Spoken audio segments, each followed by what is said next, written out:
Movie की शुरुआत normal family से होती है। फैमिली में कुल 5 मेंबर है, जहां जोश जो एक स्कूल टीचर है, उसकी वाइफ है रिनई और उनके 3 बच्चे हैं, जिसमें बड़े बेटे का नाम है डेल्टन, छोटे बेटे का नाम है फॉस्टर और एक क्यूट सी बेबी है।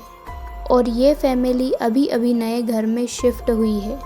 घर का सामान ऑर्गेनाइज करते वक्त रिनई को कुछ बुक्स फर्श पर बिखरी हुई मिलती है और उसका कुछ सामान भी गायब था। रिनई को लगता है ये शरारत बच्चों ने की है, पर बच्चे तो इससे साफ मना कर देते हैं। कुछ देर बाद जोश अपने काम पर निकल जाता है। रिनई फिर से काम में लग जाती है।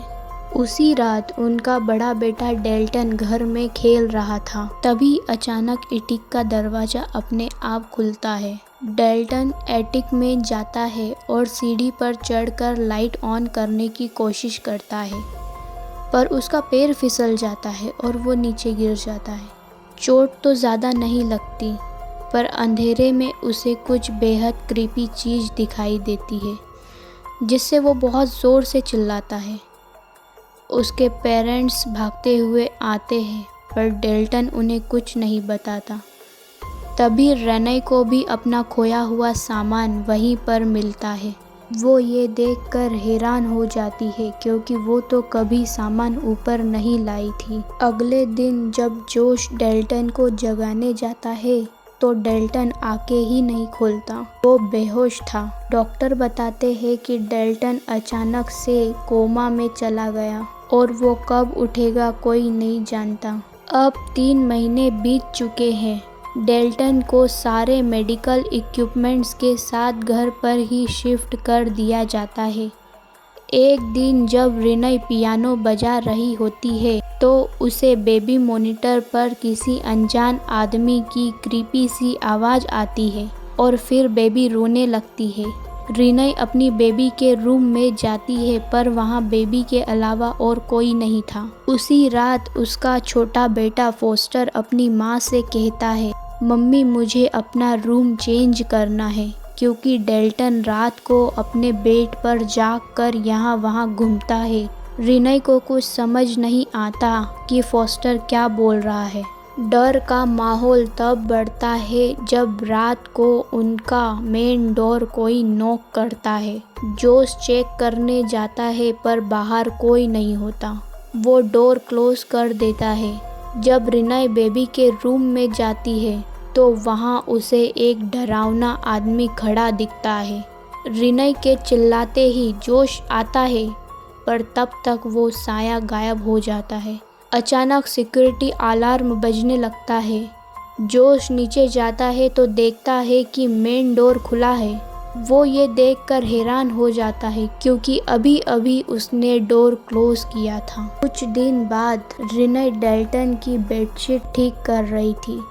तभी रिनई को डेल्टन की बेडशीट पर खून के सने हाथों की निशान मिलते हैं और रात को एक क्रीपी परछाई रिनई पर अटैक करने की कोशिश करती है। इस खौफ से परेशान होकर रिनई जोश को घर बदलने के लिए कहती है और ये फैमिली नए घर में शिफ्ट हो जाते हैं। घर में सामान सेट करने में जोश की माँ लॉरेन उनकी हेल्प करती है, लेकिन उनका डर यहाँ भी ख़त्म नहीं होता।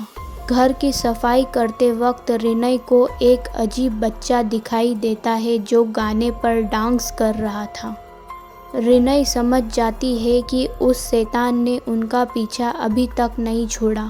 शाम को लॉरेन बताती है उन्हें एक सपना आया था, जिसमें एक शैतान ने उनसे कहा कि वो डेल्टन को लेने आया है, और बात करते करते ही लॉरेन को वही शैतान जोश के ठीक पीछे खड़ा दिखता है। तभी डेल्टन के कमरे से भयंकर आवाज़ आती है। जब सब भागते हुए वहां पहुंचते हैं, तो पूरे कमरे का सामान बिखरा हुआ था और डेल्टन ज़मीन पर गिरा हुआ था। लॉरेन अब उन्हें एक पैरानॉर्मल एक्सपर्ट एलिस के बारे में बताती है और एलिस को बुलाने के लिए बोलती है। दूसरे दिन एलिस के 2 असिस्टेंट घर आते हैं और उनका कैमरा एक डरावनी इमेज कैप्चर करता है। फिर एलिस वहां आती है और जब वो डेल्टन के रूम में जाती है तो उसे उस लाल चेहरे वाले शैतान का एहसास होता है। एलिस यहाँ सबसे बड़ा खुलासा करती है। वो बताती है कि घर हॉन्टेड नहीं है बल्कि आपका बेटा डेल्टन हॉन्टेड है। एलिस बताती है कि डेल्टन के पास बचपन से ही एस्ट्रा प्रोजेक्शन की एबिलिटी है, यानी सोते वक्त उसकी आत्मा शरीर से बाहर निकल सकती है। पर इस बार डेल्टन सोते सोते इतना दूर निकल गया है कि वो एक डार्क और खाली दुनिया में फंस गया है, जैसे द फर्दर कहते हैं। अब डेल्टन की बॉडी एक खाली बर्तन की तरह पड़ी है और द फर्दर के भूत और डीमंस उसके जिस्म पर कब्जा करने के लिए तरस रहे हैं। तभी जोश की माँ एक और सच रिवील करती है। वो बताती है कि जब जोश 8 साल का था तब उसकी कंडीशन भी डेल्टन की ही तरह थी। एक बूढ़ी औरत की आत्मा जोश की बॉडी पर कब्जा करना चाहती थी और तब भी एलिस ने ही जोश को बचाया था और उसकी मेमोरीज ब्लॉक कर दी थी। अब वही एबिलिटी डेल्टन में ट्रांसफ़र हुई है।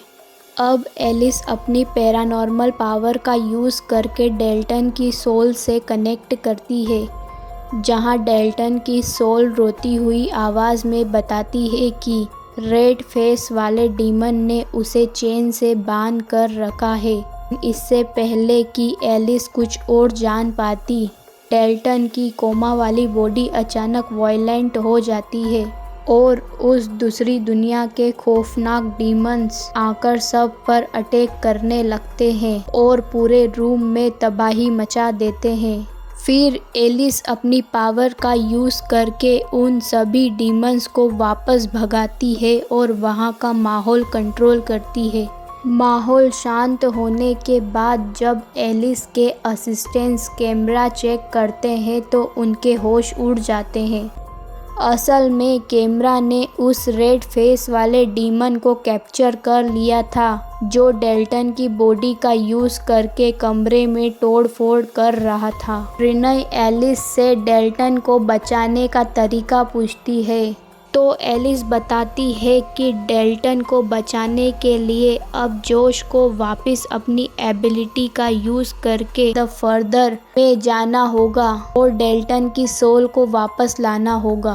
फिर जोश गहरी नींद में जाता है और उस अंधेरी दुनिया में दाखिल होता है। वहाँ बहुत से डीमन उस पर अटैक करते हैं, पर जोश हर मुश्किल को पार करके अपने बेटे डेल्टन की सोल को उस लाल चेहरे वाले डीमन के चंगुल से छुड़ा लेता है। वापस आते वक्त जोश को वही बचपन की बूढ़ी औरत द ब्राइड इन ब्लैक मिलती है। जोश उस पर चिल्लाता है और अपने बेटे को लेकर रियल दुनिया में वापस आ जाता है। डेल्टन और जोश दोनों वापस होश में आ जाते हैं। इससे सब बेहद खुश होते हैं। हमें लगता है कि हैप्पी एंडिंग हो गई, पर असली खेल तो अब शुरू होता है। जब एलिस जाने लगती है तो उसकी नज़र जोश के हाथों पर पड़ती है जो बिल्कुल किसी बूढ़ी औरत की जैसे लग रहे थे। एलिस को शक होने पर चुपके से जोश की एक फ़ोटो खींचती है। फ्लैश लगते ही जोश गुस्से में आ जाता है और एलिस का गला दबाकर उसे जान से मार देता है और वहाँ से गायब हो जाता है। एलिस की आवाज़ सुनकर जब रिनई भागती हुई वहाँ आती है तो वो एलिस की डेड बॉडी देखती है। उसके हाथ से जब वो कैमरा लेकर उस फोटो को देखती है तो उसके पैरों तले ज़मीन खिसक जाती है, क्योंकि फ़ोटो में जोश नहीं बल्कि वो डरावनी बूढ़ी औरत खड़ी थी। यानी जब जोश द फर्दर में था तो उस बूढ़ी औरत के डीमन ने जोश की बॉडी पर कब्जा कर लिया था। असली जोश वहीं फंस गया और हमारी दुनिया में वो बूढ़ी औरत का डीमन वापस आ गया। तभी जोश पीछे से आकर रिनई के कंधे पर हाथ रखता है और इसी खौफनाक ट्विस्ट के साथ ये मूवी एंड हो जाती है। क्या आपको इसका पार्ट 2 चाहिए तो कमेंट में ज़रूर बताएं।